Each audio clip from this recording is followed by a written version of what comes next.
Buenas tardes. Good afternoon. Thank you everybody for being here today. Thank you to all the media and all our elected officials. Gracias a todos los medios de comunicación y a todos nuestros oficiales por estar aquí el día de hoy. We want to thank Garnica and El Norteño for allowing us to have a place for this panel today. Queremos agradecer también a Guillermo con El Norteño y Garnica Event Center por dejarnos tener este espacio el día de hoy. My name is Daniel Nagore and I will be your moderator today. Mi nombre es Daniel Nagore y hoy yo seré su moderador. We are going to start by allowing our panel members to introduce themselves and tell y'all a little bit about them. So, vamos a comenzar con los miembros del panel haciendo una introducción de quiénes son y por qué están aquí y qué representan. Absolutely. My name's Ginger Young. I'm an attorney with Flowers Davis here in Tyler.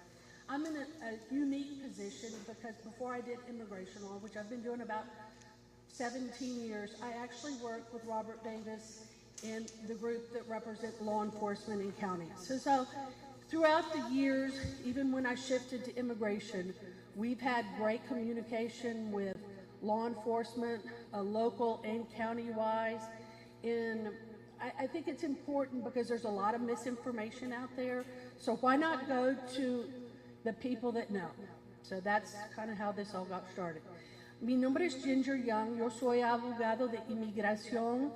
Antes de hacer cosas inmigratorio, yo estaba parte de nuestra oficina que trabajó con los sheriffs y oficiales de los condados y las ciudades. Entonces, estoy un poco raro en que yo puedo ver los dos lados de cosas que vamos a hablar, pero una cosa muy importante, hay mucha información que no es correcto. ¿Y quién puede hacer la información que todos necesitamos? Inmigrantes con o sin estatus o los que no son inmigrantes, estamos aquí con ese panel de saber la verdad. Yes, my name's Lewis Tatum. I'm a sheriff at Hopkins County. Our county seat is Sulphur Springs. We're on I-30. And like I said, we're here today just to hush all the rumors and get the facts out to the people. My name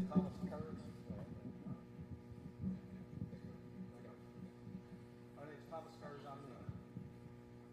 You can show the green light.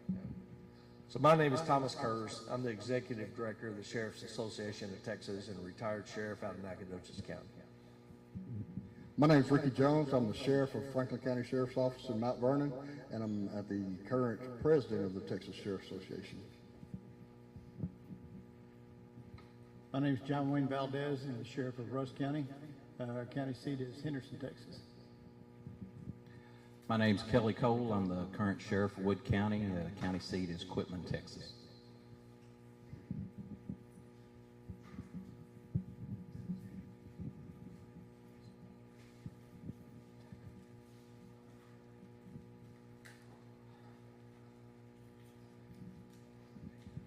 Hello, my name is Jack Martin. I'm the sheriff of Morris County.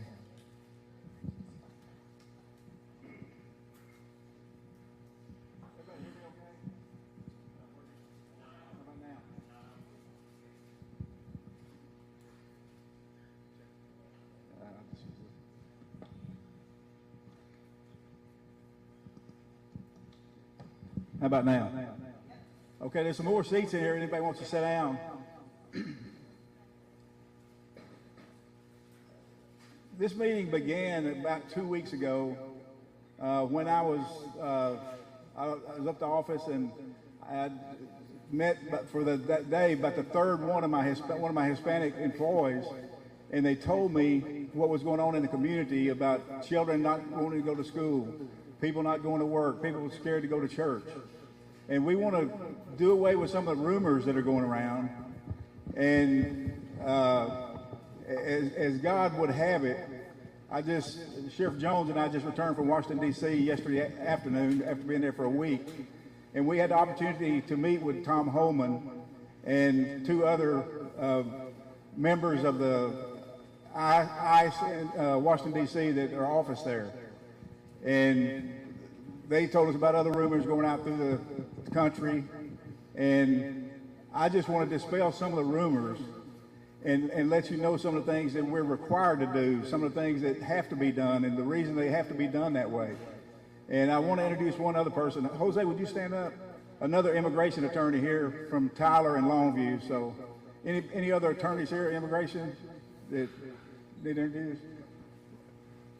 Okay. I know who you are. Yes, I do. I know exactly who you are. So if y'all want to talk to any of them afterwards, I'm sure they'll be willing to talk to you. But I appreciate everybody coming here. This is out on Facebook Live for those that were kind of afraid to come here. And there's no question that you can't ask us that we will not either answer immediately or get you an answer for. And I'm going to start with, I had numerous questions that came up. Daniel had sent out and tried to get people to send questions in. So I want to go over some of those. Daniel, do you want to ask me the question, me answer it, or how do you want to do it? Yes. Hold on. Oh, there we go. No, this is fine.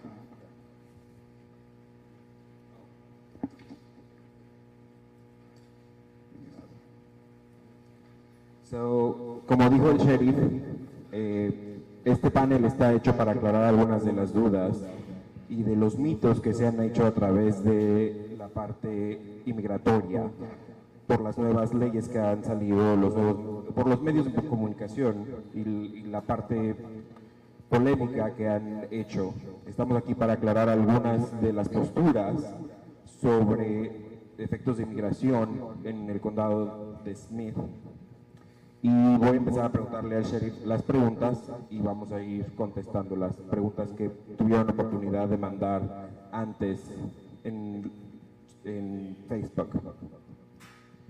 Sheriff, can you explain the scope of local law enforcement?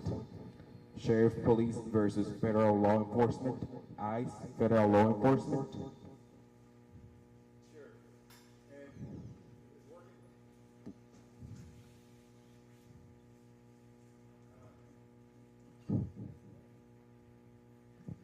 It must go off after a few minutes.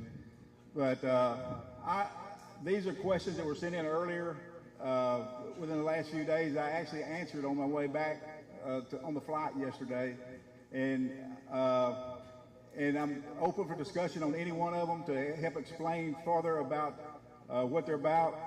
But the Sheriff's Office in the state of Texas is a constitutional office and receives its authority from the Texas Constitution. Generally, a Commissioner's Court is responsible for the funding of the Sheriff's Office. However, the Sheriff is constitutionally responsible for the functioning and operations of his or her office.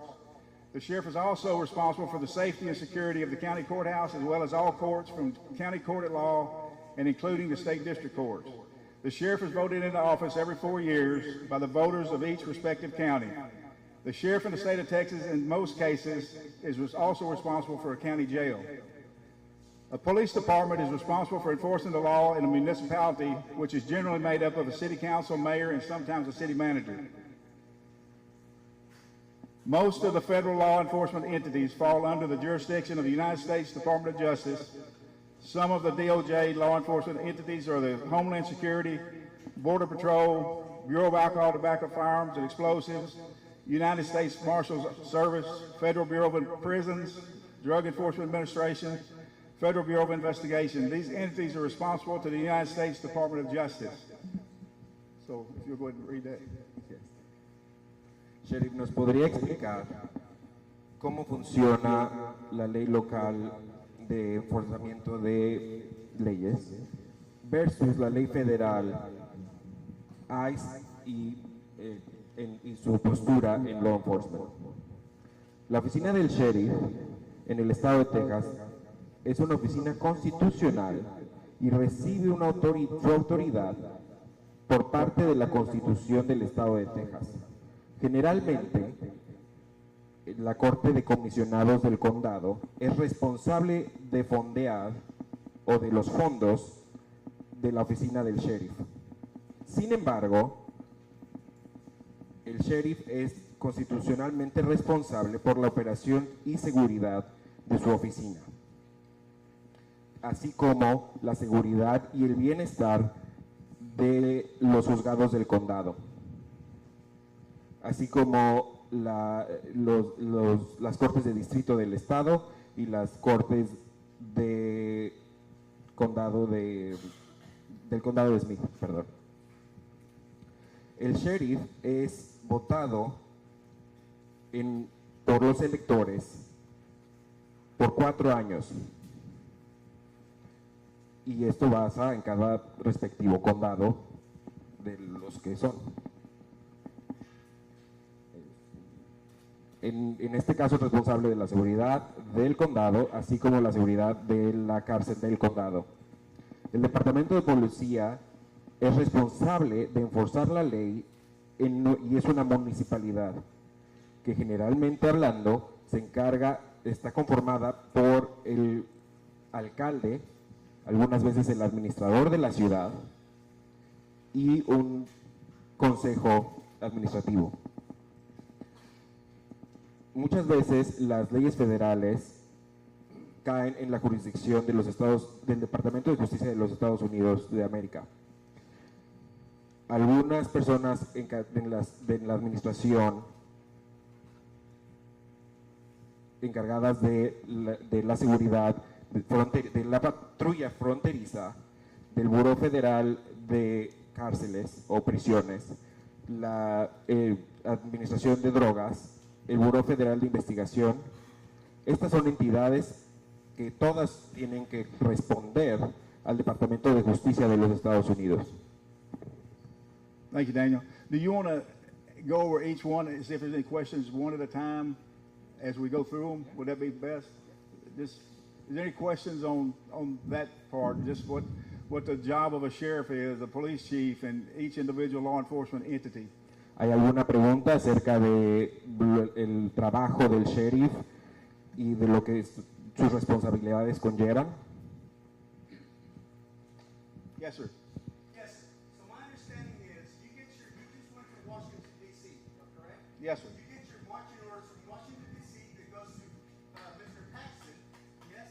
And then you delegate, because you are the sheriff, you're the president of all the sheriff departments in Texas, is that correct? No, sir, that's not correct. That is not correct. Okay, enlighten me. I'm the immediate past president. Say that again? I'm the immediate past president. Immediate past president. So enlighten me as to how the delegation goes. How does jurisdiction go? You're the president of the Sheriff's Association. There's 254 currently including yours.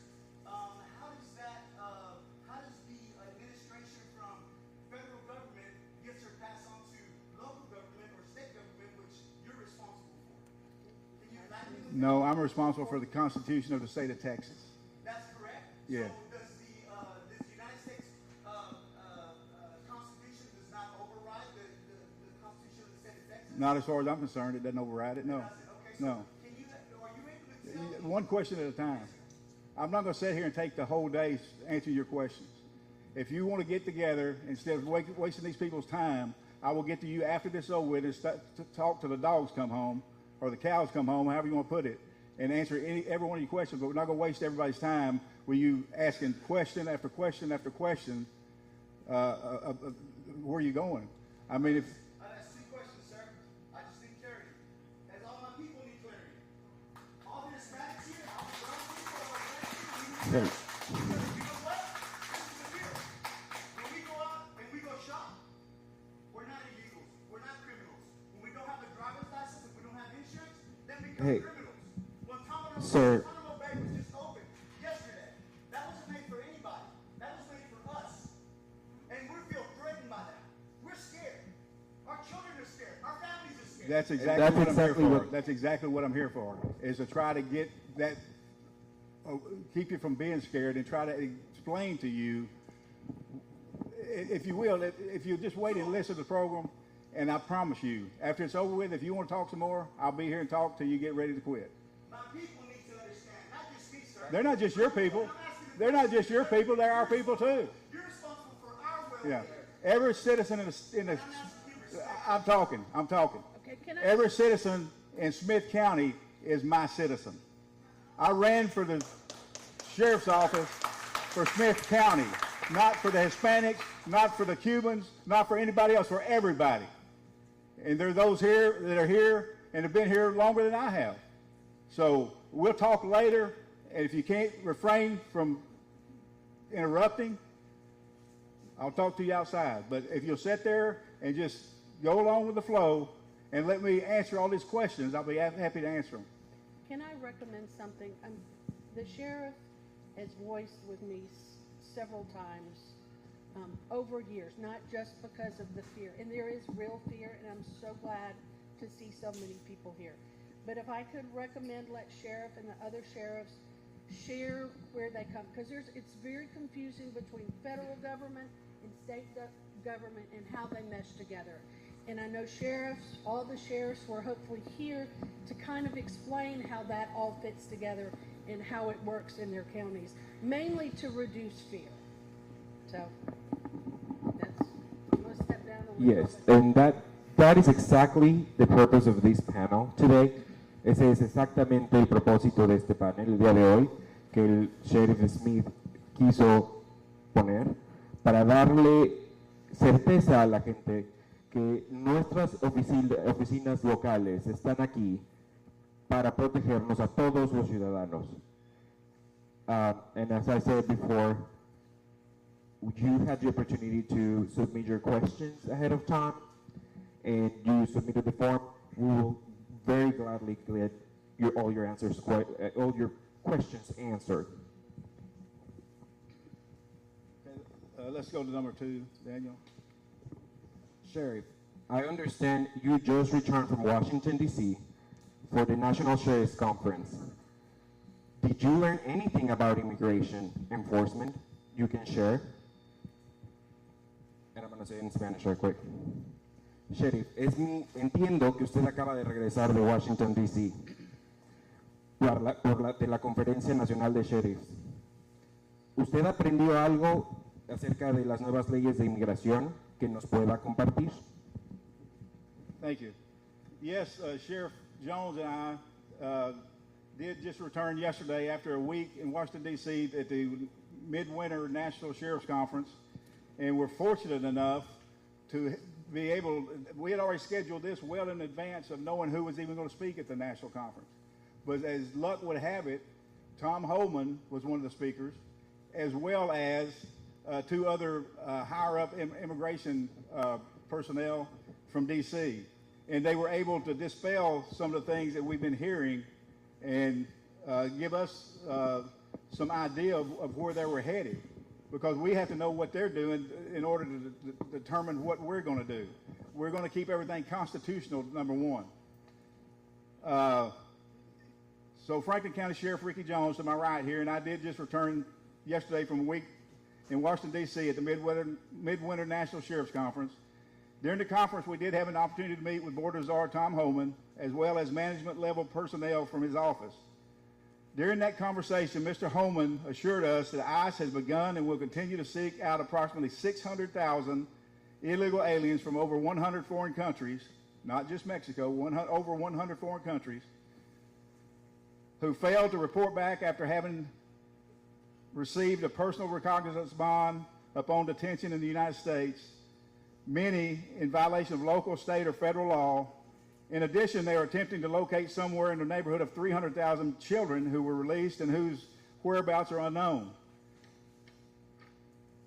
We were assured ICE would not, at this time, be going to churches, hospitals, or schools searching for individuals for deportation who have not either been accused of committing a serious crime or who are not presently harboring an individual who has been accused of committing a serious crime. Así es, el sheriff del condado de Franklin, Ricky Jones, y yo acabamos de regresar el día de ayer de haber pasado una semana en Washington, D.C. en la conferencia de invierno, en la conferencia nacional de invierno de la oficina de los sheriffs. Durante esta conferencia tuvimos la oportunidad de conocer al SAD fronterizo Tom Homan, así como al personal que maneja todas las oficinas del SAR. Durante esa convención, el señor Homan nos aseguró que las oficinas de ICE han empezado a buscar a 600,000 inmigrantes ilegales de más de 100 países extranjeros que han fallado en reportarse después de haber recibido una notificación de detención en los Estados Unidos. Muchos inmigrantes ilegales entraron a Estados Unidos, muchos inmigrantes ilegales que han entrado a Estados Unidos, que han cometido ofensas o crímenes y que han violado las leyes federales o locales. Además, están tratando de localizar alrededor de 300,000 niños que los dejaron libres y no saben nada de su paradero. Nos aseguraron que ICE en este momento no irá a las iglesias, no irá a los hospitales, no irá a las escuelas buscando a personas para deportarlas, que no hayan tenido una acusación previa de un crimen serio o que no hayan dañado a alguien, o que hayan dañado a alguien de haber cometido algún crimen serio. Thank you, Daniel. Do you anticipate any state or federal mandate that would require you to change your current process? I know of no federal or state mandate currently which can require a sheriff's office or local law enforcement entity to participate in such an act. I will say, however, that whether it be a citizen of the United States of America, born or immigrated here, either one, doesn't make any difference, or an undocumented immigrant of any nationality, should they commit any serious crime, especially one of violence, they will be taken into custody immediately. In the case of an undocumented immigrant, specifically here in Smith County, I have placed that bar at a driving while intoxicated offense or higher, and that's at our 287G program, which is the jail model is the only program we have as of December 2012. And what that means is, if you're out here, and we see this happen all the time, and so this is one that really you need to know about. You get red and blue lights turned on behind you when you're in your vehicle. If somebody doesn't have a driver's license, especially some of these kids, 17, 18 years old, their first thing is, I'm going to run. That's a felony. That's the wrong thing to do. Whether if you would have stopped and got your ticket for no driver's license, you would not end up in a Smith County jail or any other jail here. You would get a citation, and it's not at the Class B misdemeanor or higher unless you do run, so you have no trouble. But if you run, it's automatic. You're going to, ICE is going to come pick you up, and if you're undocumented or otherwise. So that's the kind of things I want to get you to understand and get your children to understand, where they know they're not scared to go to work, they're not scared to go to school, go to church, and things of that nature.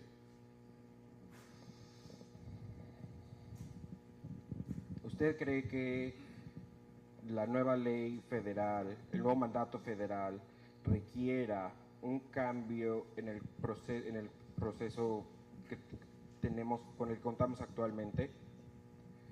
A lo que el sheriff contestó, no sé de ninguna ley federal o local que esté actualmente, que requiera actualmente que la oficina del sheriff o una oficina local participe en dicho acto.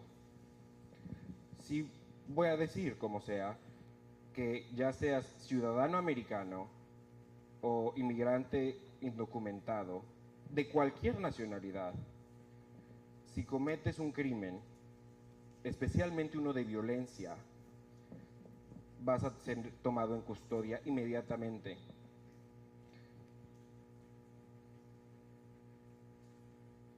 Y a lo que él también dijo, que si vas manejando y te paran y tienes un ticket de tráfico, no va y no te detienes y no hablas con el oficial, ahí es cuando empiezan los problemas, porque puede ser algo que podrías haber parado y tener un ticket, un citation de falla de presentar documentación, y ahí es donde escalas la barra y entonces ya es una persecución cuando estás corriendo de nuestros oficiales. Thank you. The next question was, does Governor Abbott's executive order from Friday, January 29th, directing state agencies to assist federal immigration to investigate, arrest, detain, and deport illegal immigrants in Texas include counties and sheriff's offices? The answer is no. This order pertains specifically to state employees. However, Mr. Holman informed us that the 287G task force model will be in effect in the very near future for state and local law enforcement to participate. Before I go any further, I'll just explain to you what that model is. In December of 2012, they had the task force model where sheriff's office deputies, other state agencies could be cross-designated and deputized, if you will, by the federal government to participate in the ICE task force model. They also had an ICE detention model, which came back in effect after 2012, after I took office in January 2013, and we were one of the first 14 to join that model. And in joining that model, as I told you earlier, I'm the one that set the bar what we're going to do here in Smith County, DWI or above. Everybody gets stopped for a traffic ticket. Everybody gets stopped for anything less than a Class B misdemeanor. Has nothing to worry about. Unless you run. So I will say the Smith County Sheriff's Office will participate in this new program, and there is no difference in arresting a legal citizen who has committed a crime than an undocumented immigrant who has committed a crime. I want to be clear, we will be arresting those who are charged with committing a serious crime. ICE also will be arresting collateral undocumented immigrants, and I'll explain in just a second what they're referring to about that. My personal advice is not to associate with known criminal law violators, and should you have housemates, relatives, or friends living with you, consider separating from them or ask them to surrender themselves to law enforcement. And the reason being is this is the new thing that immigration has come up with in arresting or taking all these into the custody throughout the nation that they started here a few weeks ago. Anybody that is, say they go to outside a job site and there's two people there. One is the one they're looking for with a warrant. And this other person lives with them or associates with them. They're going to check their status, and they're going to determine if their status is they're not a citizen. They're referring them as collateral, and they will be taken into custody by ICE. And don't shoot the messenger. I'm just telling you what was told by Mr. Holman. Okay, Daniel. Oh.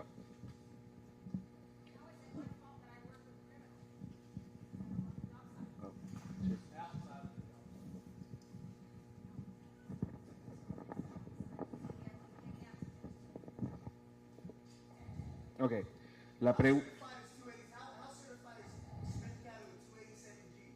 How what? How certified are you? What do you mean, how certified? You're either certified or you're not. No, because there's a memorandum of agreement that you have to sign with ICE. Yes. Right? And Yes. I need to know, how certified are you if it was in 2013 that you agreed that with I don't know, whoever the czar was at that time, maybe Kamala? Is that who it was? Nevertheless, how does this pertain to it now? There's a memorandum of agreement that you have to sign with ICE.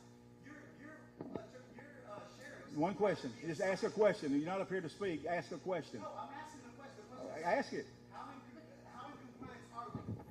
We're in full compliance. How many of your sheriffs are in compliance with that they can arrest people with the 287G? We don't have that authority at this time.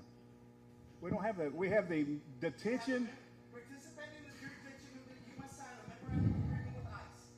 Yes, that's one of the qualifications. The other qualification is training of officers must be complete within 4 weeks. Yes?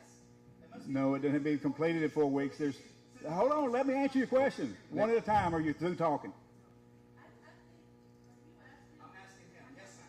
Go ahead, sir. you're welcome to leave. Yeah. If you can't sit there and ask a question and let me answer the question, you're not going to interrupt the meeting. The question is, have you signed an agreement for your law enforcement officers to arrest on behalf of ICE? That is not an option at this time and has not been an option, as I said, since December of 2012. That is coming back as a task force model. The task force model is where you enforce immigration law. The detention model is what we have had since 2014, I think, where they come into the jail. And again, I set the bar at DWI or above, a Class B or above. And those that come in, because of us joining the ICE program, we have the fingerprint system that ICE has access to, where we can fingerprint those people coming in if there's DWI or Class B misdemeanor or above. And if they are in the country illegally and they've committed that offense, we notify ICE. They have 48 hours to pick them up after we're through with our charges. So is it my understanding you're going to throw a big net and whoever gets caught? No. I'm done talking to you. I'm done talking to you. You got people here that came here to listen, and you're not going to interrupt the meeting. That's your last warning. That's your last warning. Sir, you have an opportunity to fulfill answers as questions, as I told you before. We will gladly answer all your questions. Just submit the form. So, someone is driving drunk. Mm-hmm. And they get pulled over, they get arrested. Mm-hmm. If they are undocumented, ICE is called. Correct. But the sheriff's office does not arrest someone on DWI only because they're documented or undocumented. No, going down the road, Ginger, as you know, we don't know where they're from, if they're a citizen or whatever. That doesn't, I'm answering the question. I'm done being interrupted. If one more time, I want them out of here. So, Sheriff, your people don't pull people over and ask status. We do not look at somebody through the windshield and see what the color of their skin is to stop them to ask their La oficina del sheriff no perfila a la gente por su color that de is piel, no done por su once, apariencia. Ginger, that is done, as you know, once a Class B or above. If they're arrested, for instance, and I can't dictate what Tyler PD does. Say Tyler PD in Stanners, which they arrest on site for no driver's license. They can do that. We don't do that. We write a citation. They can arrest on site. They bring them into our jail. They do not fit in the ICE process we have because it's not a Class B misdemeanor or above, a DWI or above. So they pay a fine, they make bond, and they get out and go to court. I think it helps people think jail ICE is automatic control. No. Explain just the types of crimes when under the sheriff's office, different sheriffs call ICE or don't call ICE. Right. Jose, let me make sure I'm answering. Uh-huh.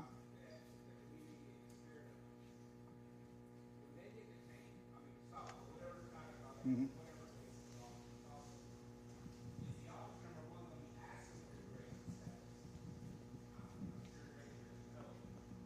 Absolutely no.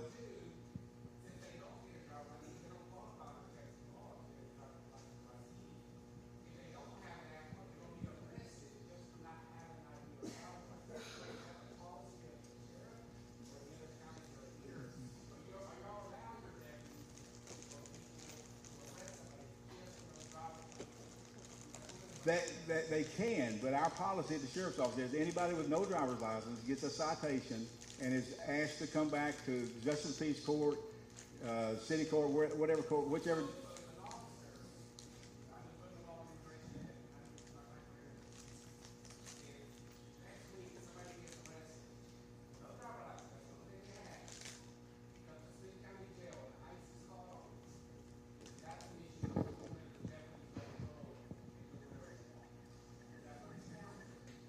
That, well, if they did arrest them, Jose, for no driver's license. They still, once they get to the facility, to the jail, they're not going to go through the immigration process. Yes. Oh, they won't go through. I assure you it won't happen. We're Chief Pinkerton at. You want to answer that question, Chief?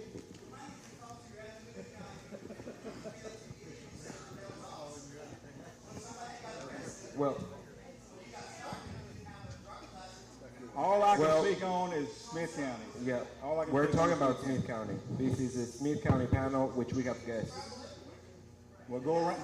I would go around Angelina County then.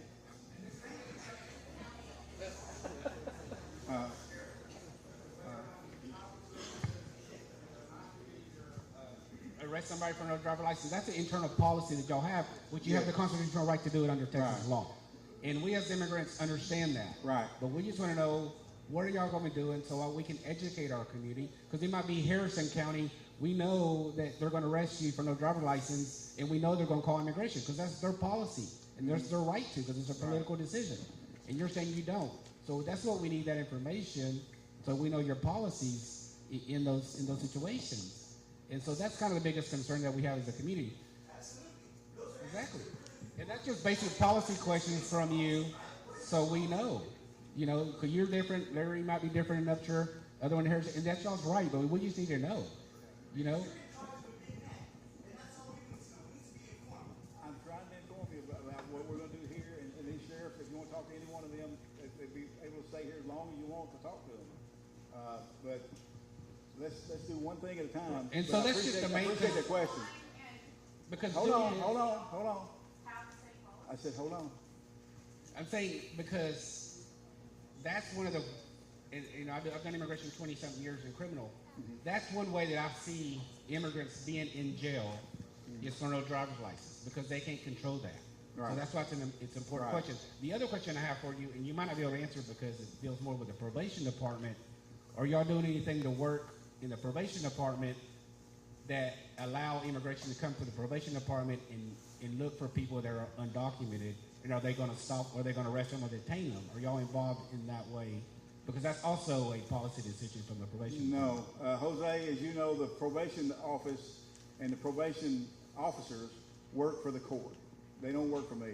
All I can speak on today is those employees that work for me and what our policy and procedure here at the Smith County Sheriff's Office is going to be. And I will tell you, my policy and procedure has not deviated since I took office in January 1st of 2013, nor will it. No, and we've been friends for a while, and you've been very helpful in clarifying the way your stance, even though we disagree on some policies. But I think it's important that y'all share those. And I want to make sure that any other sheriffs that are on the panel from different counties, if they agree with you or there's some little difference from their counties, so we're aware of, because on my radio show, if I know Wood County is arresting everybody for no driver license and they're going to call immigration, then I better let my community know that when they go through that county, they better, get a heads up. So that's why I want to know, are all the sheriffs involved, agree with you, or they have their own preference? Right, good question. I'm just going to go ahead and ask the question of these guys up here right now. So far, has anything deviated from y'all's policy and procedure that you're going to follow from what I've answered here on this sheet? Any of it here? You heard it. These are all Northeast Texas sheriffs that I've gotten together because I didn't want to come here. I want y'all to have the opportunity. Some people are probably here not from Smith County. I want y'all to be able to understand how toxic it is for crimes to be going on as the crimes go on with bringing undocumented immigrants across the border. Many of them are sex trafficked. There's so many crimes that go on that we do not want to go unreported.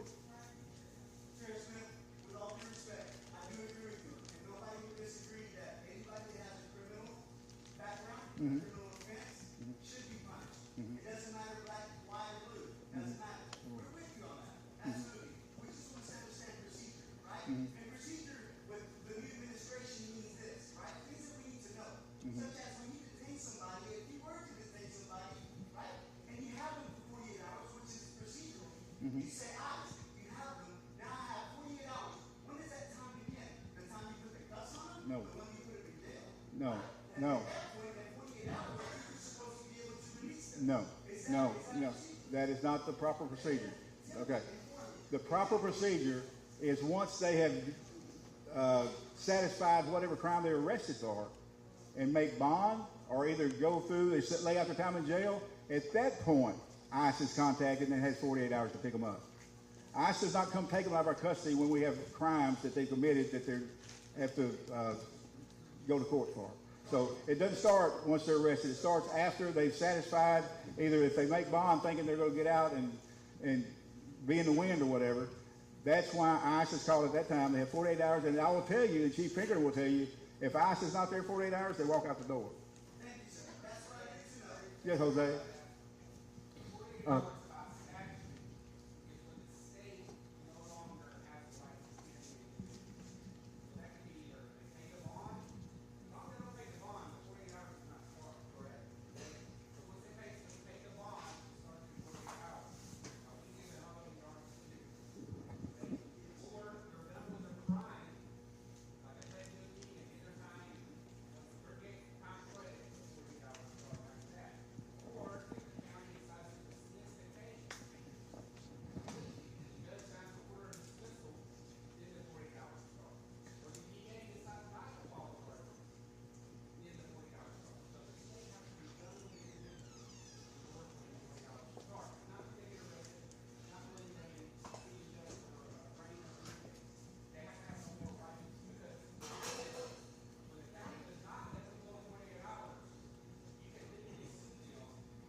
Good.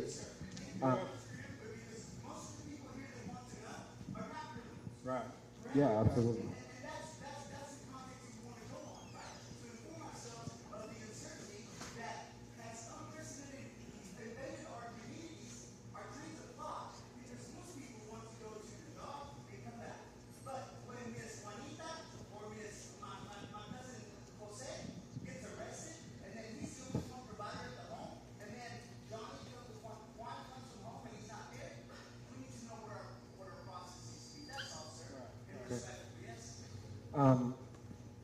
Vamos a cambiar un poco la parte de traducción porque las preguntas están siendo muy elaboradas y vamos a tomar mucho tiempo traduciéndolos y lo hacemos así. Entonces nos vamos a enfocar en hacerlo en inglés.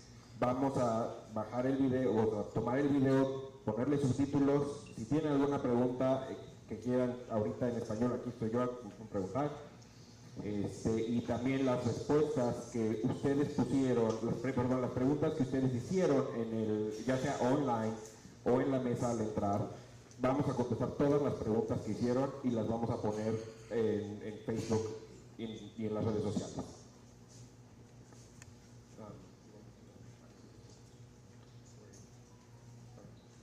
Sheriff, is SB4 currently in effect or being enforced by the SCSO or other East Texas counties? No, and the reason being is Senate Bill 4, the only way you can prove Senate Bill 4 is if they're taken into custody at or near the border or border checkpoint. You have to prove that they came across the border illegally, and if we come across somebody here in Smith County, we don't know where they've been, we don't know when they got here. We don't know if they came across the border. Or if we don't know if they came across the border prior to Senate Bill 4 going into effect. So that's unprovable for us. So it has to be at or near the border or border checkpoint for Senate Bill 4 to be in effect. Wait a minute, ma'am, you got a question?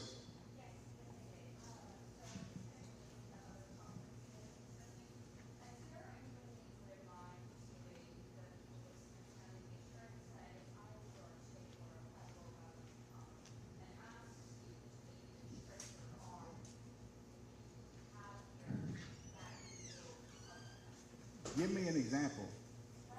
I mean, because I'm not going to be any stricter than the law allows. I'm going to enforce the law, whether it be a state law, a law that we're in partnership through deputation with the federal government, whether it be ICE or wherever. I'm going to follow the law. And I might go ahead and say, a lot of laws that I might disagree somewhat with, but I'm going to follow the law, whether I agree with it or not. That's the law. I didn't make the law. I don't have to like the law, but I'm going to enforce the law. to its fullest extent. For example, Well, hold on, she's talking. let's say if ICE and state government come together and say that any person that you go back to get your not a citizen, you would like them to automatically. No, because I'm going to stick with what I said, PWI or above, and I'm not going to know whether or not they're a citizen or not because we set that parameter and that's the way we're going to stick to it. So you stand firm on that? Absolutely. Absolutely. It's worked for us well from the time we got into the 287G program. I'm going to stick with it. And there's plenty of people out here that need to be arrested that have committed violent crimes. I can think of some within a mile and a half of us right now that need to be arrested and deported, that have committed and helped cover up a homicide. And that's the kind of things we're going to deal with, is what helps the citizens of Smith County the most.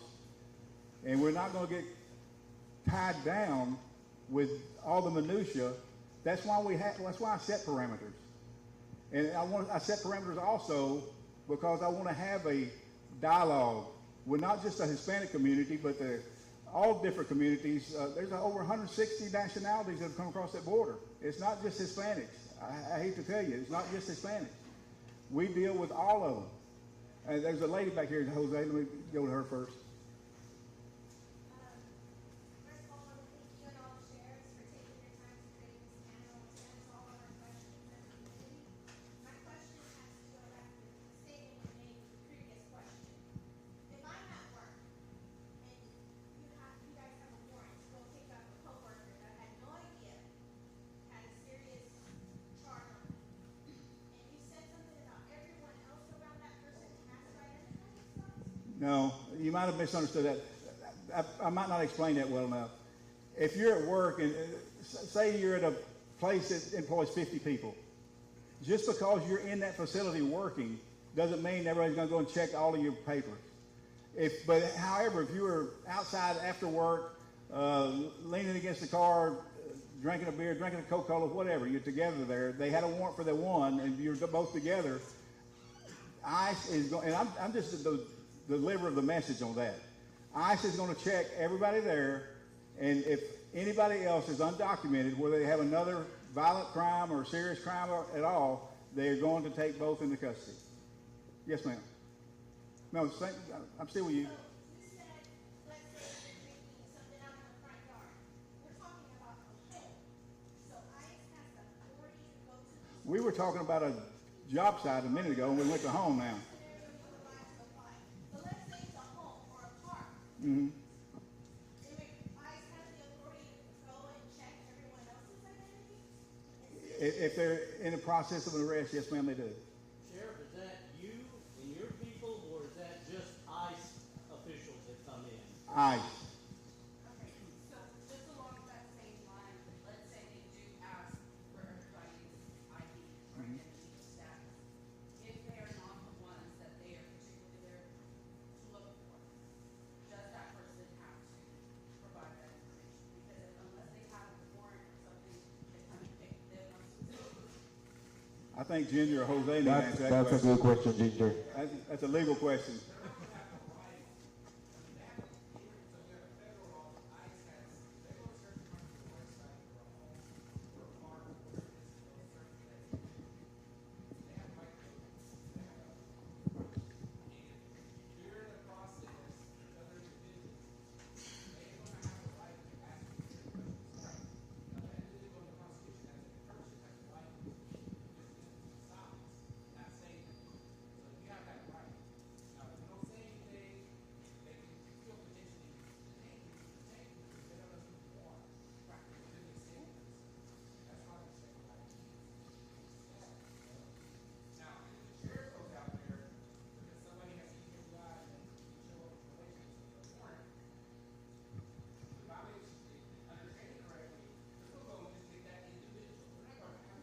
If we're there for that purpose of the warrant, absolutely.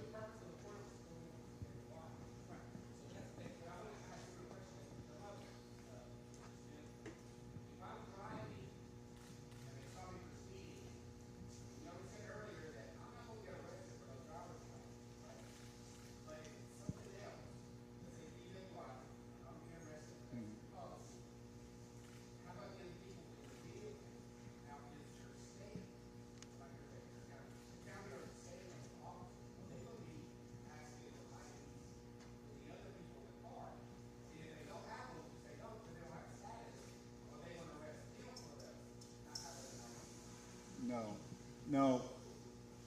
That scenario you're talking about, if we stop somebody for something other than immigration, the way I understand it, speeding or whatever. As you know, speeding is not an in-standard offense. We don't arrest for speeding. And we don't arrest for no driver's license. So that would not fit in there. And we're not going to go asking for anybody's green card or anything in the car. We're there for a state violation. What about an open container, Sheriff? Per se, if I had an open container.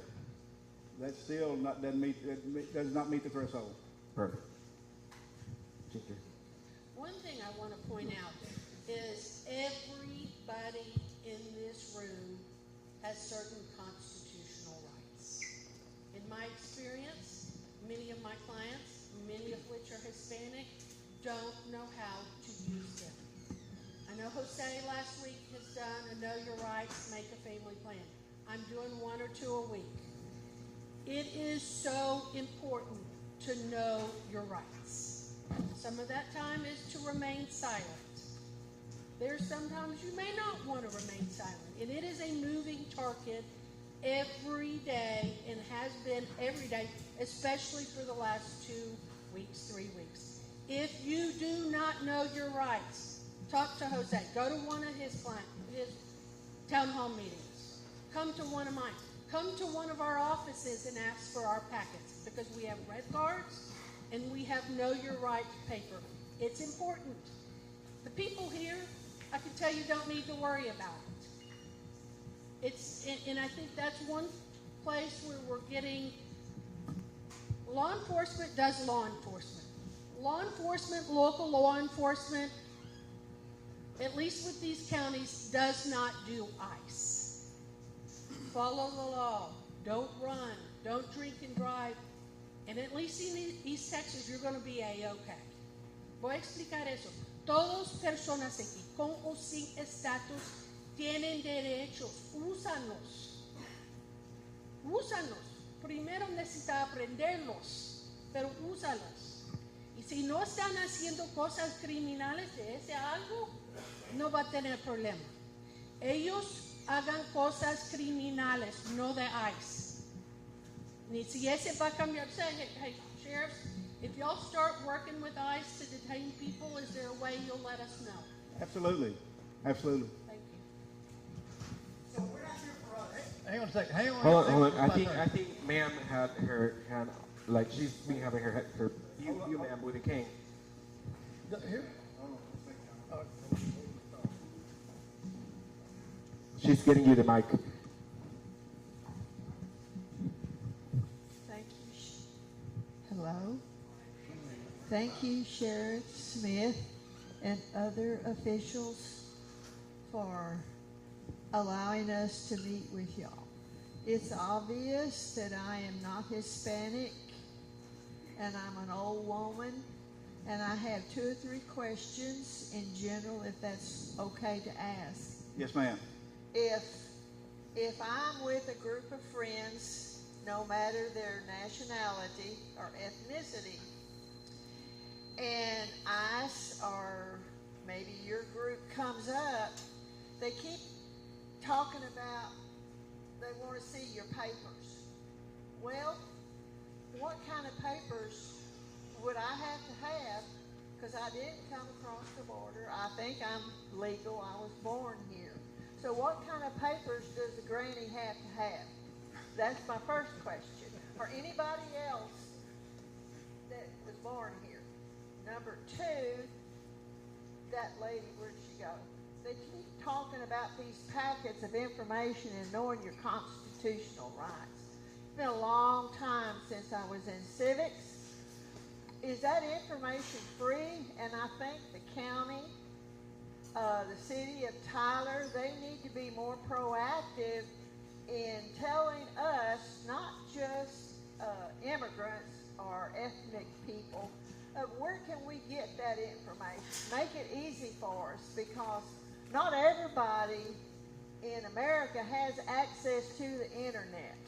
Some of them don't even have TV, and it's more pronounced in the rural areas of America. And then number 3, are y'all authorized to make these arrests, or do y'all have to call in ICE to handle that part of the process? Thank y'all very much for listening to me. Yes, ma'am. Hold that mic just for a second, because I might have to ask you a question. You can go and sit down. I'm going to answer it backwards because I can remember the last one more than I can the first two. We don't call ICE for anything on an investigation we're doing out in the street. The only time I've ever called ICE for that I can remember is we had a double homicide on Highway 110 North early one morning, and we had 2 people that had no identification. They were both deceased, and we needed to know who they were. So I called ICE. They come and fingerprint them and identify them. Obviously, we're not going to deport them, but they're deceased. But they, as a tool that we use through ICE to be able to do our job. But as far as what paperwork do you need to travel around, you don't have to have any paperwork. There's nothing that requires you to. But I would advise to have an ID card if you don't have a driver's license. Have a driver's license from Department of Public Safety, just something. But we don't go around asking for immigration papers and green cards. We are there to do an investigation, whether it be a Class C misdemeanor on up, of something we're investigating, unless it's a traffic stop.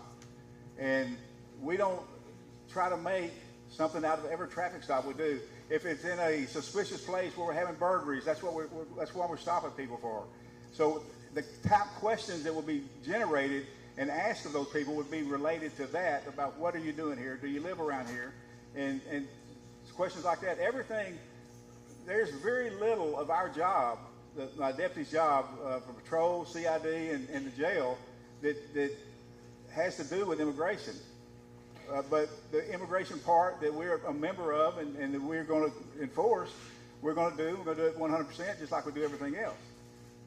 Does that answer most of your questions? And Sheriff, let me add something to that. I'm sorry. I had the opportunity to speak with Ginger a few days ago, and she mentioned that there's suggested documents that people might want to carry on an envelope at all times, correct?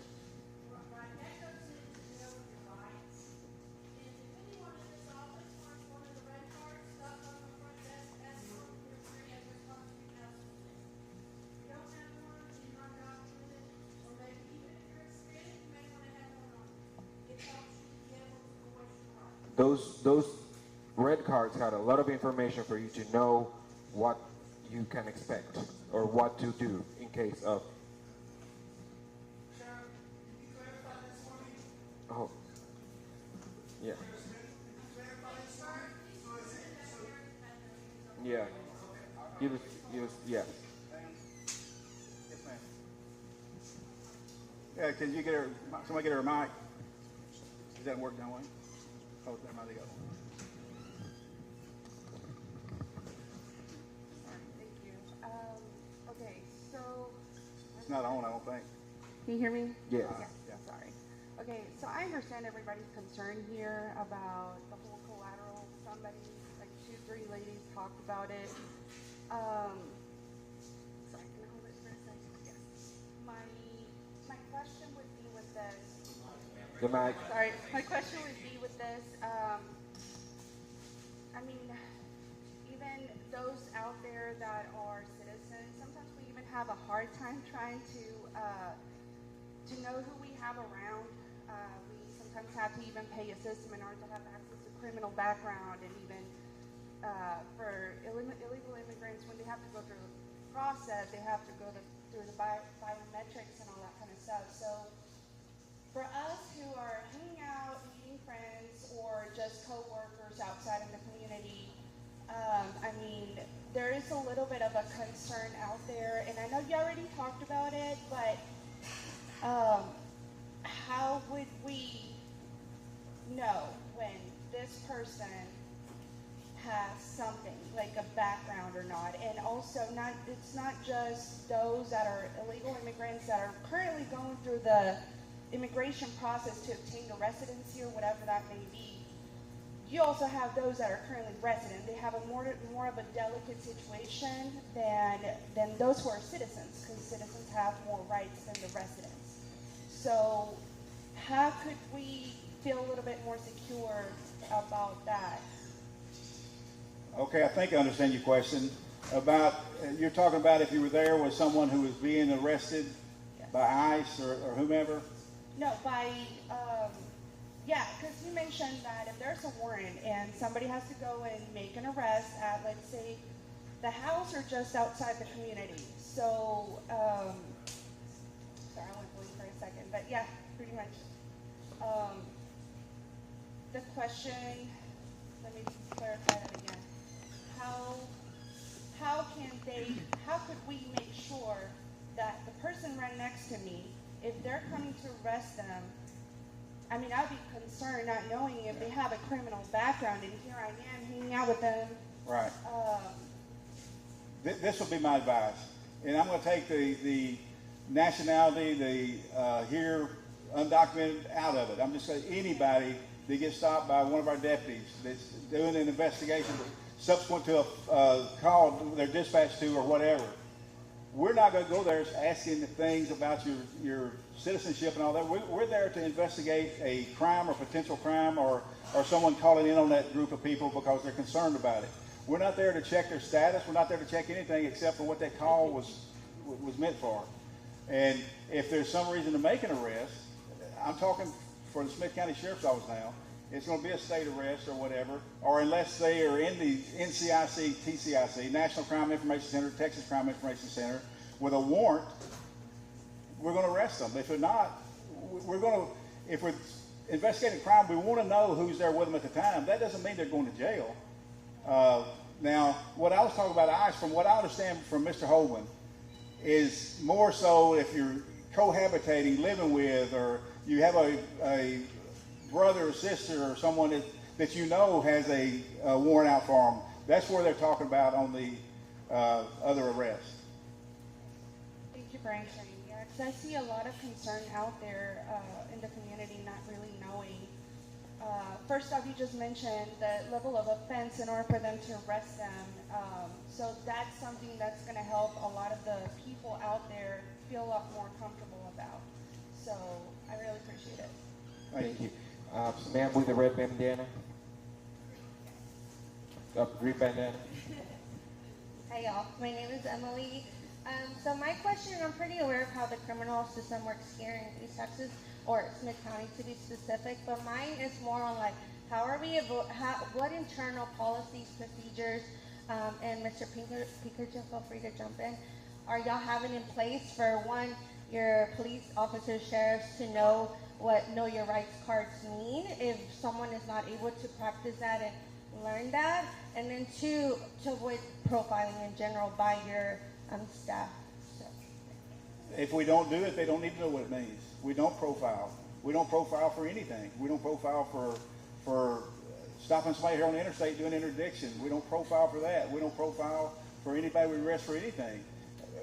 What we do most of all, if somebody's out in a high crime area after dark, and we've been having a lot of night burglaries, and you're parked on the side of the road, ganged up with a bunch of people, does that make any difference whatsoever what your skin color is? We're going to stop and investigate that, but not from an immigration perspective. I mean, yeah, I understand that's like the overall message here, but I'm just making sure, how are y'all internally complying with that, with your staff or the police department as well, the officers? I can't speak for the police department. I can only speak for the sheriff's office. I mean, he's here, so. And you can ask any one of these deputies in here if they know what our marching orders are for any specific thing you have to ask, they can answer you. And we don't just willy-nilly put people out on the street. They go through a strenuous process by which their training is done, and we don't tolerate less than perfection. Yeah, thank you. There's somebody else. Somebody over here. Yes, sir.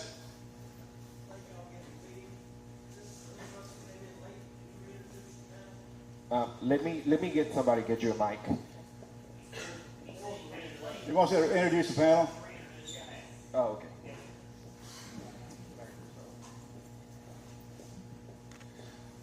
I'm Sheriff Larry Webb from Upshur County. Sheriff Lewis Tatum, Hopkins County. Thomas Curtis, Executive Director of the Sheriff's Association of Texas. Ricky Jones, Franklin County. John Wayne Valdez, Rush County Sheriff. Kelly Cole, Wood County. And all of that is also on social media. All the people in the county is already there. Jose? That's all right. I was Larry way before I was sheriff.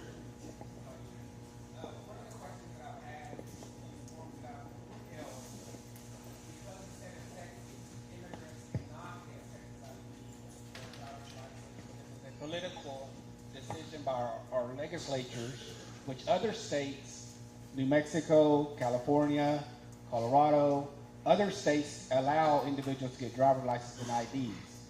So my question is, because of that law, there's Texans, immigrants here in Texas, that go to those states and get a driver's license and bring them back in case they do get stopped. So my question is, if one of your individuals, your deputies, or you stop somebody and they don't have a Texas driver's license, but they have a New Mexico or California driver's license, what will your deputy do? Is there a procedure, process, and if you're going to arrest them just because they don't have a Texas driver's license? No, again, we're not going to arrest for no driver's license or that sort of thing. That's going to make us think of other things if they have one from California or whatever. That's going to, our field interview questions are going to go towards that. What did you do in California? Well, I just went there to get a driver's license. I came back to Texas. You know, but are we going to write a ticket for it or whatever? They get a ticket for no driver's license because they don't have a legitimate driver's license because they never lived there, but they won't be arrested. So that's the question I get is, you know, attorney, if I get put over, should I show any ID at all, or should I show my matricular or passport or my New Mexico driver's license? Which one should I show? And my advice had been show something because the officers need to know who you are. Mm-hmm. That's the first thing. So it's better show something than not anything. So right. I want to make sure that you're not going to some legal document. Right. You're not going to do something because they don't have, because it's a New Mexico, California driver's license. You're not going to arrest them just because they presented an out-of-state driver's license. Right. And if, for instance, if you got an expired driver's license, by all means, go ahead and show it. That will show us you have some identification. And the reason we want identification, legitimate identification from DPS or from some legitimate place rather than something you printed up on a computer, is we need to identify people. You would not guess how many Jose Salazars are in the Smith County jail system, in the record system, that's not any of them's name. We need to be, but when we put their fingerprints in, and if they're still in jail, they're going to get another charge because we're going to run it through the system. And it's going to show that's not that person. And so just be honest and tell the truth is the best thing to do. And if you're not DWI or Class B across the board or above, you have nothing to worry about. Yeah.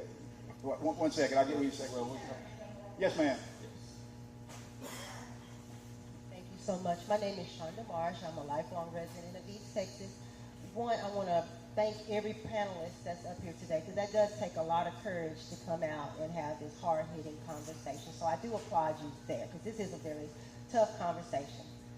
No, one thing I just want to make mention, or just hear your thoughts, is that East Texas has a very robust healthcare system. We take care of thousands of different patients that looks different ways and who they love and from different countries.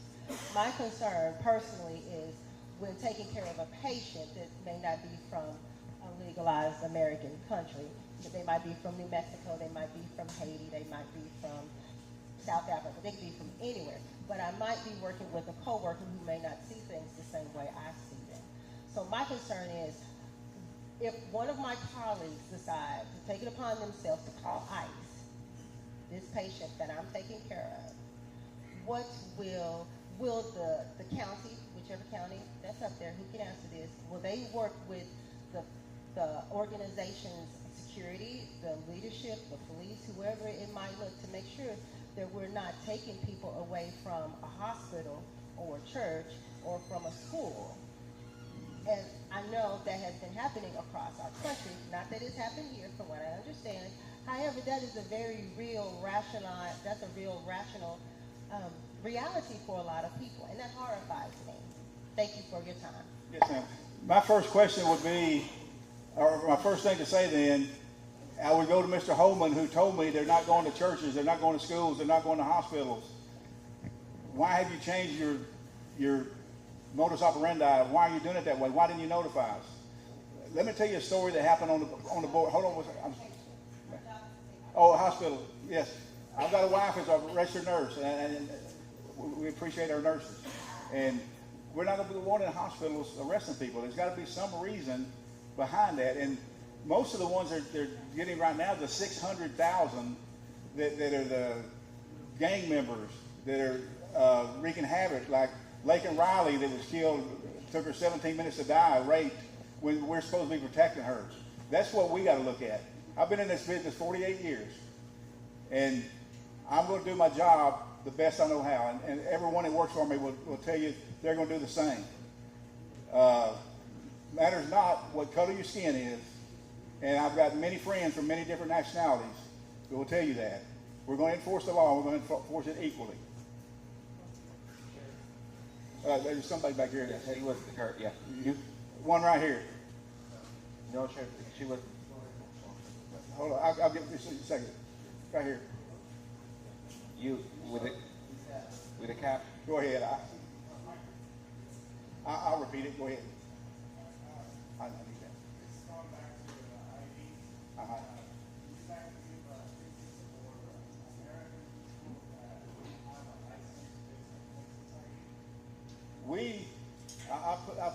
I'll put it to you this way.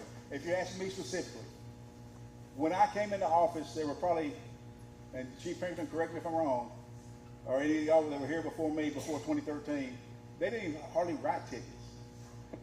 We do citations, but we have about 2/3 of ours are warning, because we want voluntary compliance. We don't want to cost people money and food out of their kids' mouth. And we want compliance of the law. We don't want to punish people because they didn't follow the law. We want compliance. We want them to do what's right. And that's the reason we do it like that. It's worked very well for us. I wish where's Captain Halbrook? Craig, do you remember this year how many real tickets we wrote and how many warnings? It was like 2/3 warnings and 1/3 citations.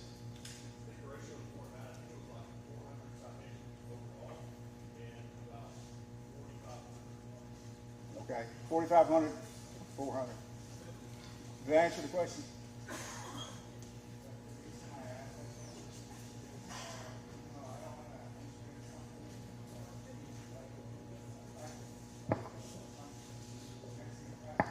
Right.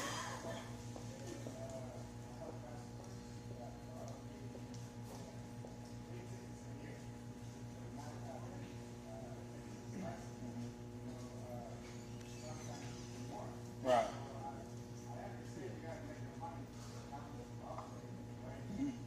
That's not the way. That's not. No. Ours is for voluntary compliance. Is not to make money. Believe it or not, we don't make money from putting people in jail. That's number one. We spend money keeping people incarcerated. We don't make money warrants. I think the county. I don't get anything. The county gets the tax or something. It goes to the state. We want voluntary compliance. Is all we want. We've got more things to be concerned about because we're short-staffed anyway, and we want to take care of the major crimes and what's hurting these citizens of the United States and especially of Smith County. Mm-hmm. Well, let me just go ahead. We can sit here and talk about it until the cows come home, but I have no authority to that. The legislature's in session right now. I would encourage you to get a group together and go down there and talk to the legislature. You're represented. What county you're in?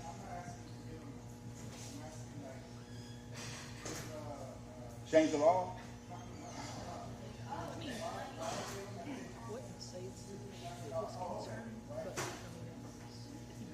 That's why we don't do it. We don't. Not from the Smith County Sheriff's Office. I can only answer for us. Yeah, but it is the law, you know. Can I interject something? I want to interject something real quick. Remember why we're here. Remember why we chose to come up here. I just spoke at a church Sunday after Spanish Mass in my county. Because we're all getting these same phone calls about the fear. Here's what I will tell you. I went to that church and I spoke to everybody that was there. I gladly showed up here today to listen to you. But here's what you need to understand, why we're here. Does anything on anybody's uniform or suit have that acronym that everybody's so upset about? Does my uniform anywhere have that acronym on it? No, it does not. I've been doing this for 40 years. I don't answer a call for service and ask everybody there what their immigration status is. I ask them how they can help them because they called us for a reason. They called 911 for a reason. They called for an ambulance for a reason. And we were the first ones to respond. What I don't want for the citizens of Rusk County is for them not to call us when they need help. Because I could give a rip what their immigration status is at that moment. Now, if you have committed a crime, are we going to get you? Shake your head, yes. Are we going to put you in jail? Shake your head, yes. That's when the detention part starts. And if we put your fingerprints in a system and we get a phone call from that acronym, what are we going to do? We're going to do our jobs. That's what you elected us to do. We can what if this all day long, and we're going to be here long enough where Guillermo's going to make money at supper time too. But remember why we're here. We're not here to fight you. We're not here to argue with you. But there's things that you want clarification for we simply cannot answer. We're up here as a body of sheriffs to tell you, don't fear us. We are here to help you. We protect and serve our communities. The protection part comes first. If you need our help, we don't want you to not call us because of your immigration status. Because that means you're allowing yourself to be a victim. We don't want you to be a victim. We only want to help.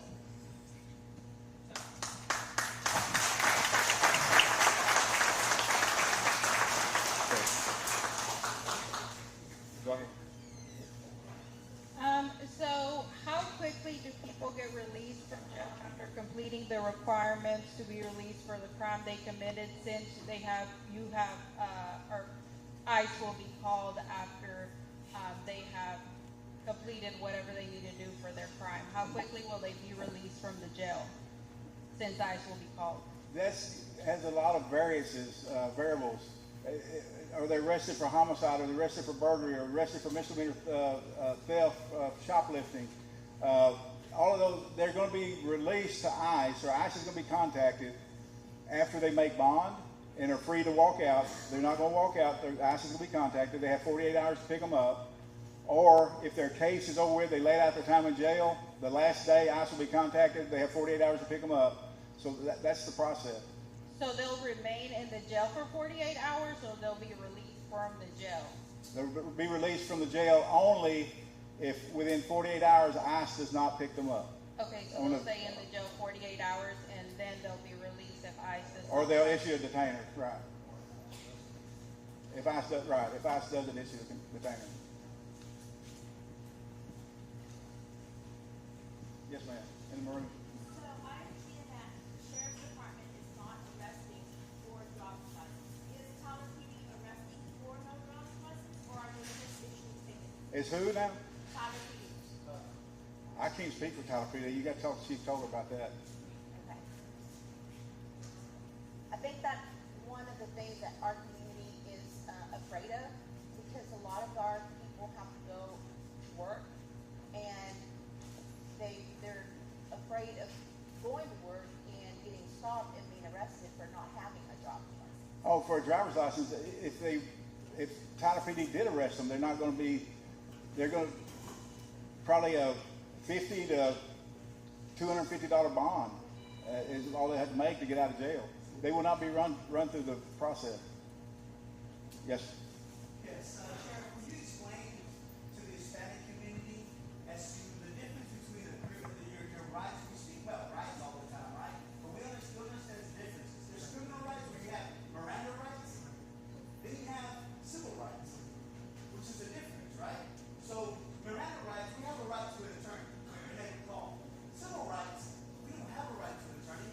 We can speak to an attorney, but that attorney has to be actually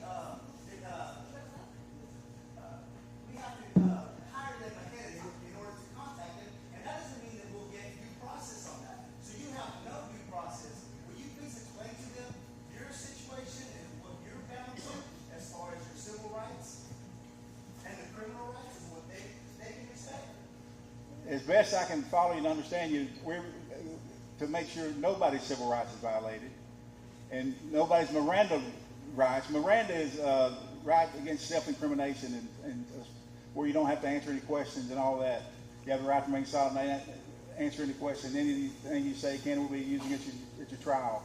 That's Miranda. But civil rights, everybody's got civil rights. From our perspective. Yes, sir. So in civil rights, we can be detained for X number of days. We can get lost in the system because we can't contact an attorney. That's the difference. Why can't you contact? Why can't you? That's what I'm asking you to explain the difference, right? Why can't you contact an attorney? That's not because it's not a Miranda right. We don't have the right to this. There's different. No. If you'll come down to that jail one day, I promise I'll let you out. Hold on. I promise I'll take you out to the jail and show you the process. I'm not trying to be funny. I'm being serious. Civil rights is what I'm saying. There's not immigrant civil rights and everybody. Everybody's going to have rights in Smith County, and I'm sure all these other counties here. We're not going to mistreat anybody. We're not going to treat one like the other.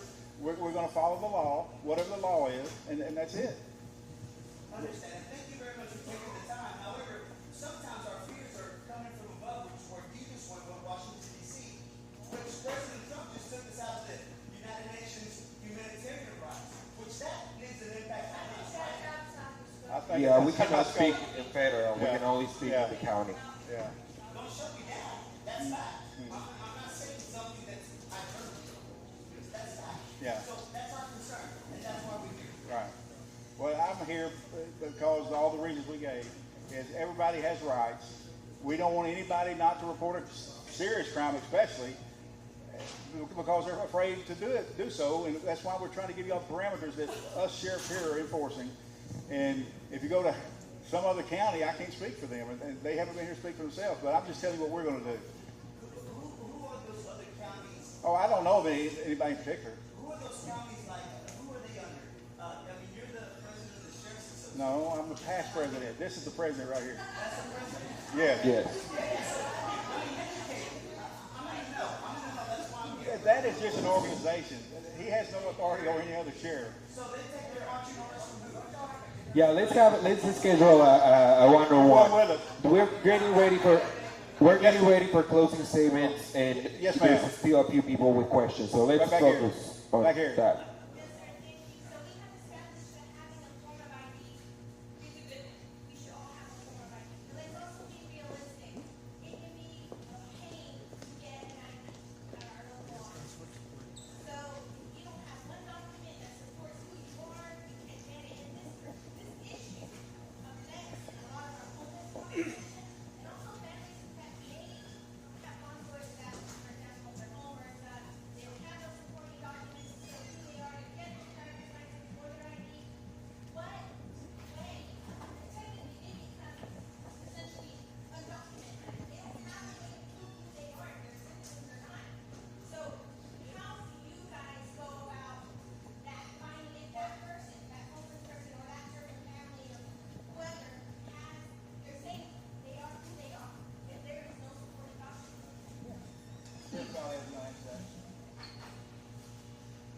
That person's country of origin, there's a consulate for that country here in this country.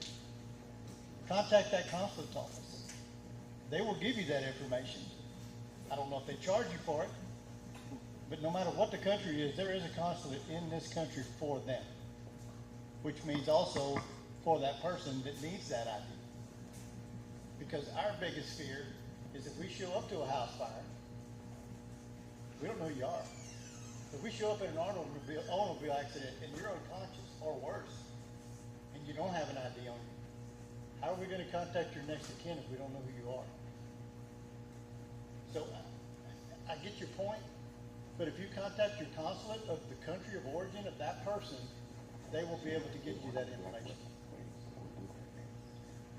I appreciate your feedback on that. That is helpful for people who are not citizens of the United States, but this also affects citizens here. It could affect me if I were to lose my supporting documents, and God forbid, Your birth certificate, if you're here, you can go to any county clerk in the state of Texas. If you are traveling and you're in El Paso right now, and you lose that birth certificate, you can go to that county clerk's office, and they can get it from the county that you were born from, just like that. and I'm just saying that because it does affect a lot of people who don't make, we got people who are in the foster system who are grown adults, may not even know where to get that birth certificate. So again, there goes that inability to identify who they are. So Correct. We have time for 2 more questions, and I was asked to gentleman in the beige, and then you're next.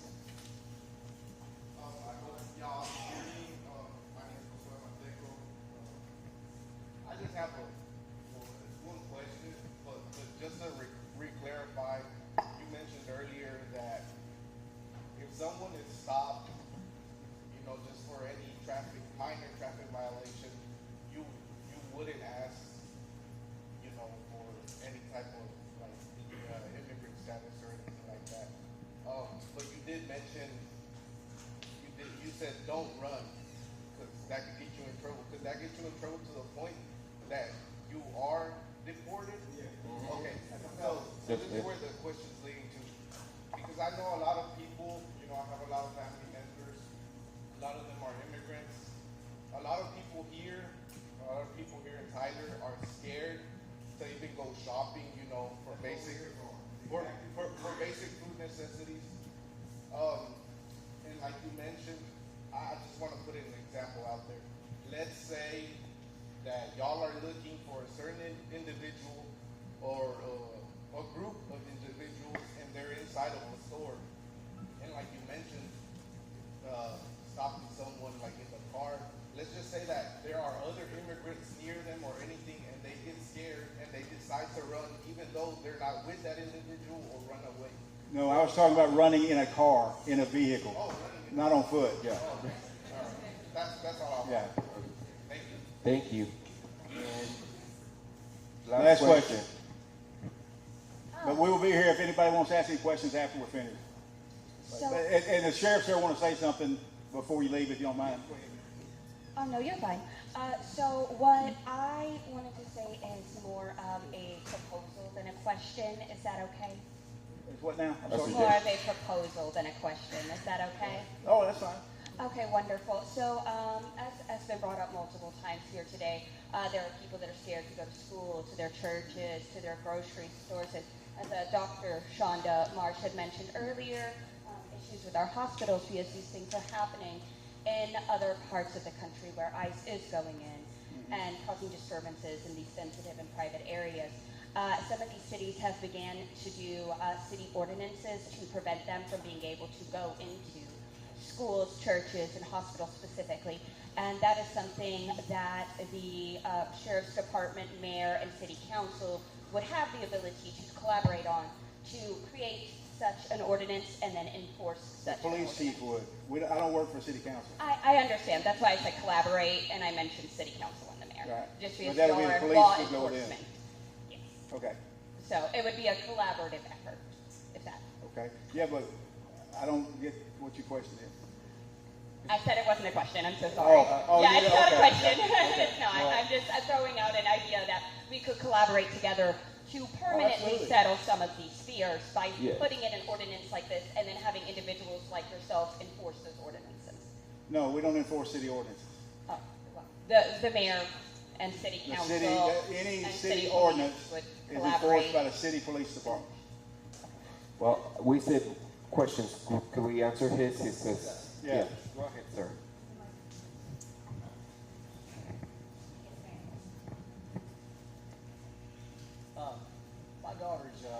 educator, teacher, 20 years with TISD.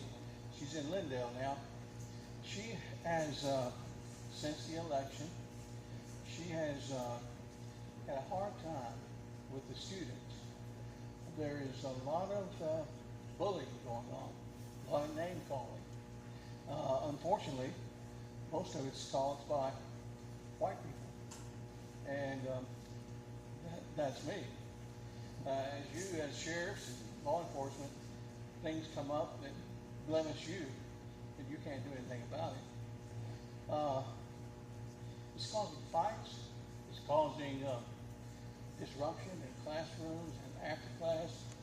And what I would ask you for her is, could you possibly go to the administrations of all the schools in this area and try to create some dialogue so that you can fight against this bullying, this lack of empathy for people who, as children, they find themselves in this situation, no fault of their own. So, would you make the effort to go to them and create some dialogue with the education entities, and especially in our East Texas area, because those problems are just going to get bigger, and as each year the young people become older, they become harder, and they get mad. Right. So anyway, that's my question. I appreciate your question. I appreciate the question. I happen to know the superintendent up there. I will speak to him about that. But Chief Jackson, you were out of the room. You just walked in. We have to meet now because of the legislature, the rules they came up with last year. The sheriff of each county has to meet with the school districts twice a year, the superintendent. And we will bring that up at the next meeting. And I will talk to Stan about that, in particular to Lindale, the first time I see him. I'll make it a point to see him. Is that being done with other districts as well, or just? I'm open to any district in Smith County. I'm not going to start doing Sheriff Jones and all them. But no.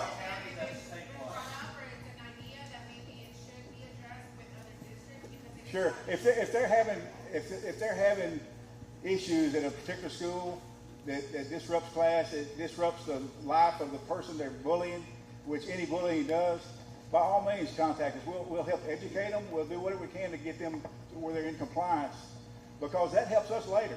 The ones that don't become juvenile delinquents don't become adult delinquents. And I would like to spend my last however many years I'm going to be working a little bit less baloney that we have to deal with yes, ma'am. I'm just saying, instead of waiting on the schedule for a meeting, go ahead and pass it if you moved up sooner, because this is urgent. Ours has to be set because the superintendents, believe it or not, they have tight schedules and it's months in advance. Chief, you know when our next one is? We're doing it in March. But I'll contact anybody that's out in the unincorporated part of Smith County, which would be Chapel Hill and Summer Tyler, or just anywhere in Smith County. Contact me and we have a dialogue with each superintendent. And if you're having trouble like that, let us know as soon as you can, and we'll talk to them and the school resource officers. Most of them have their own police department, so we coordinate with them and we'll deal with it. Hey, John. Yes, sir.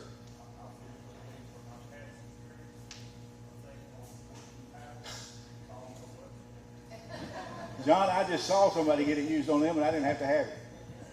Well, okay, we are ready for closing statements. We appreciate all of you that came here today to support this, where we encourage you to fill out one of the anonymous questions. We will get to all of them, I can guarantee you. We will answer all the questions we received.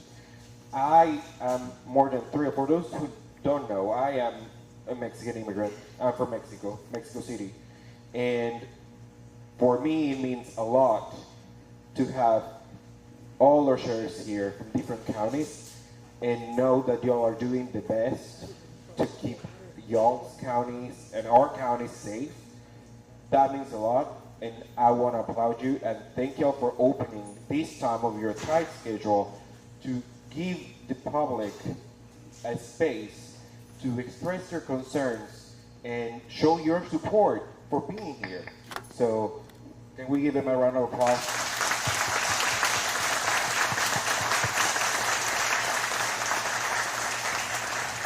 Another thing that I almost forgot to do is I want to thank Guillermo Garnica here for opening up his place for us to have this meeting.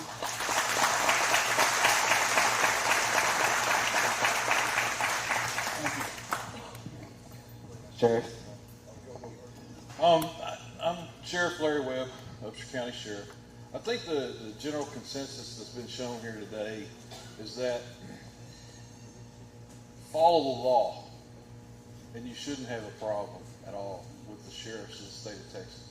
Okay, the ICE process starts when you wind up in our jail.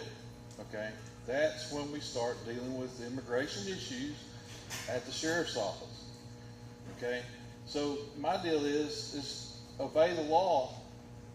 You don't wind up in our jail, then you don't wind up there and meet the requirements for ICE, and they get notified and they put a detainer. That's basically how it's going to work. Thank you all for being here. Like I said, my name is Lewis Tatum. I'm from Hopkins County. You need to go to school, go to work, go to church. Conduct your lives like you have been, just like the sheriff is saying here. Don't break the law, and you don't have nothing to worry about. Just continue on with your lives.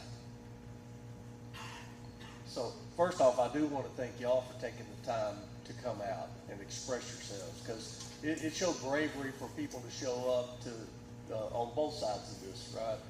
I want to speak a little broader, because there were several questions posed about what's another county going to do, what's another city or jurisdiction going to do in terms of the law. And I want you to leave here with a clear understanding of a separation between what we're really talking about. We're not saying you get a free pass for breaking the law, right? Regardless, whether that's a Class C misdemeanor of no driver's license or whatever it is, somebody might cite you for that. But that's a clear, distinctive difference than saying, because of that, you will also be detained for immigration purposes. And so just understand, there's a level of crime you can commit that will most likely lead to detention and deportation. And then there's a level of crime that you can commit that you can pay your fines and resume your life and go on. And so just understand what Sheriff Smith spoke about with Mr. Holman and his comments. Those warrants are targeted individuals that are known violent offenders. That's the people they are going after, and that's the people they're associating collateral damage with. So keep that in mind. Don't live in fear. Thank you. Again, I'm Ricky Jones from Franklin County, and Thomas hit on what a lot of the President's Association. My concern, and Larry, kind of how we wound up here with Larry, he was going to do this on his own. And he mentioned to me last week when I was at Robert Davis's office that he was doing this. Well, I'm a small county. I'm the 9th smallest county in the state. I only have 10,000, a little over 10,000 in population. Now, if everybody in my county filled out a census, which they're afraid to do, a lot of them, they wouldn't even fill out a census, I could probably be around 15,000. But people are, the Hispanic community or undocumented persons are even scared to do that. I wanted to come in and let everybody know in Franklin County, I thank the people that work in Franklin County, because if we didn't have them doing all the construction work and all this other jobs in the county, a lot of that work would not get done. So I appreciate everybody there that's coming here to work and make things better for themselves. And I didn't want them to be concerned about going to work. And as Thomas said, you know, there's a level, just because you don't get a free pass all the time. And just don't break the law and don't get into the system to where when we fingerprint you on every one of us have an electronic fingerprinting system in our jails. We've had them for years. And whenever those prints hit the federal side of it, it's going to flag ICE. Okay? So the best thing is just don't wind up there. On the IDs and the driver's license, it's better to have an expired driver's license than not to have one. So if anybody's gone to California and they have one that's been expired 10 years, put it in your wallet, put it in your purse. I'd rather you have an expired driver's license to show me. Plus, it's better to get a ticket for an expired driver's license than it is for no driver's license. So I don't care how long it's been expired, it's an expired license. But I didn't want everybody in our communities, and so I told Larry, I said, send that out to the local sheriffs, because I know a bunch of us are having the same issues that you are, just not on the scale that he's having. To open it up so we could all come up here, stand with him, and let the Hispanic community, or the undocumented community, it doesn't have to be Hispanic, that it's okay, that we understand the only ones that we're worried about, and I've heard people say that they don't know if this person's done this or done that. My understanding, and after we come back from Washington, D.C., we're looking for the rapists. We're looking for the murderers. And that's why you see them going out in the groups that they are, because the people they're arresting are not good people. And they're not randomly picking these places. They're targeting these places that they're hitting. It's not just showing up at an apartment complex and hit it. They're targeting these locations because they've been watching them and trying to locate the person that they're looking for. So, but just please continue your life as you've been doing. I don't know, I don't think I've ever asked anybody since I've been sheriff since 2013 if they had papers, and I'm not going to start today. And neither are my officers. Again, we can't speak. People saying sheriffs, every sheriff up here can run his office different than the sheriff in the next county. And so, but we wanted to come and stand with Larry, Sheriff Smith, and say, we agree with you. We want everybody in our community to understand that we are going to follow the same process that you are. So we're going to hang around.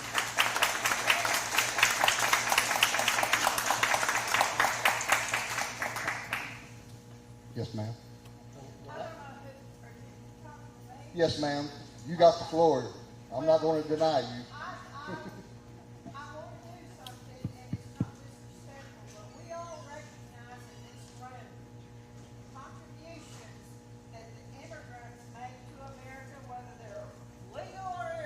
That's what I was trying to reference a while ago.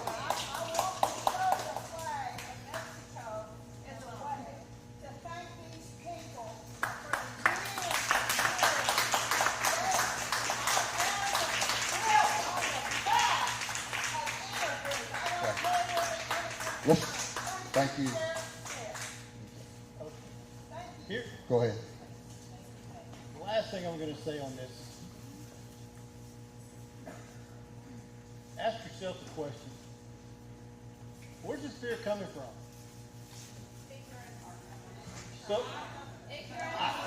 I would argue social media. And I'll give you a prime example of it. We had a shooting in my county on Thursday night.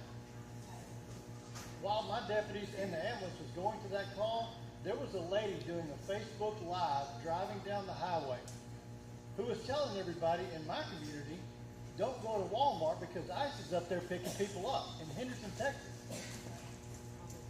That was not happening.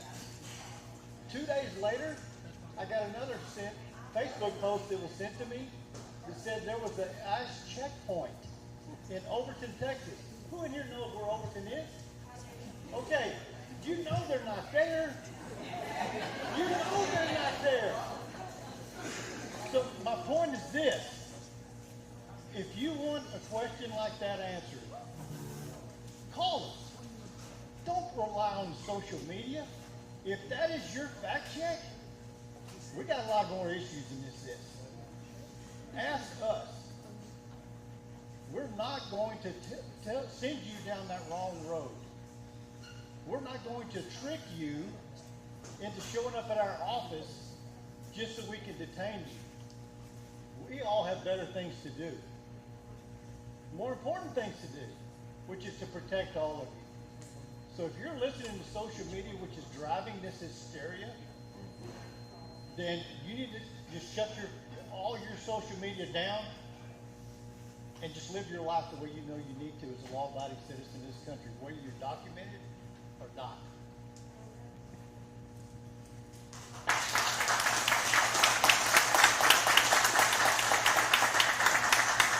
There's a lady back here. She's got some kind of I completely agree with you. It's ignorance, unfortunately. And there's people out there that are abusing the fact that there's so many people out there that are afraid, and they're just putting stuff out there. There's this Hispanic group on Facebook, which people are just posting, oh, there's this happening here, and there's this other thing out there. It would be amazing if there was like one or two people representing the Hispanic people in each county to kind of inform, no, you're wrong on this. Here's the number for the sheriff in case you have questions or whatever that may be. That would be amazing. I have two people in my county who do everything for me. And it's Meade County, those two. All right, well, I'm Sheriff Cole from Wood County. Not going to find much different from me than what you have everybody up here. I thank y'all for showing up. I thank each sheriff that's here for showing up. Each one has voiced their opinions.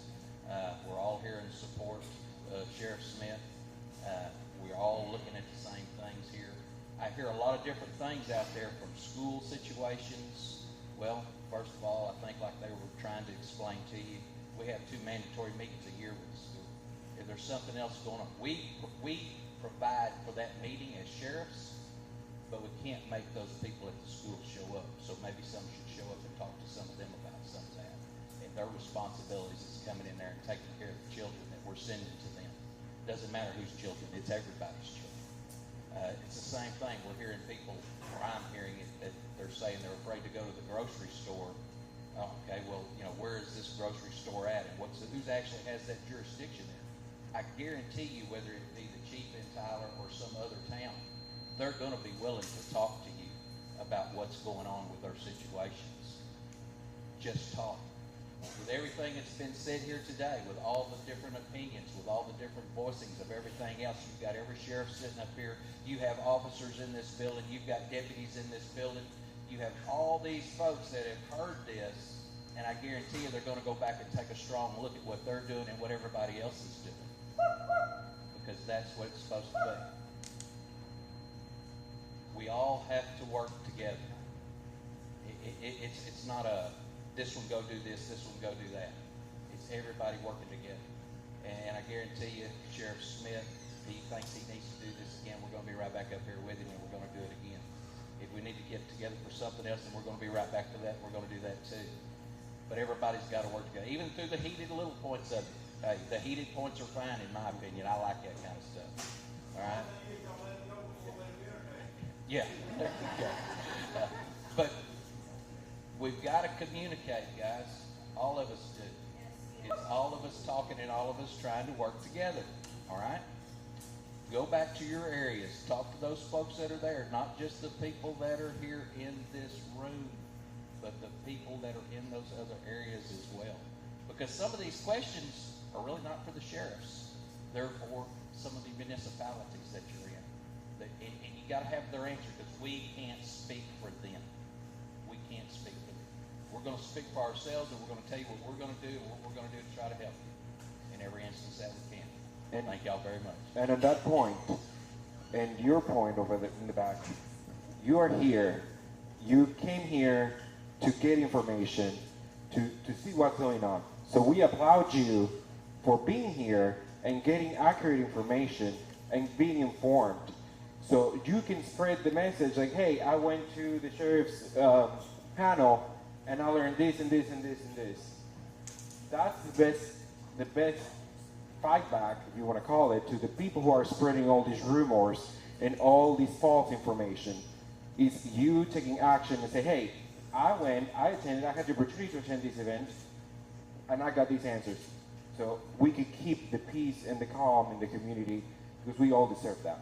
And we have a Tiger TV panel. And there's a Tyler PD panel as well, so stay tuned for that. Thank you, everybody. Sheriff, anything else? We're good. Thank you.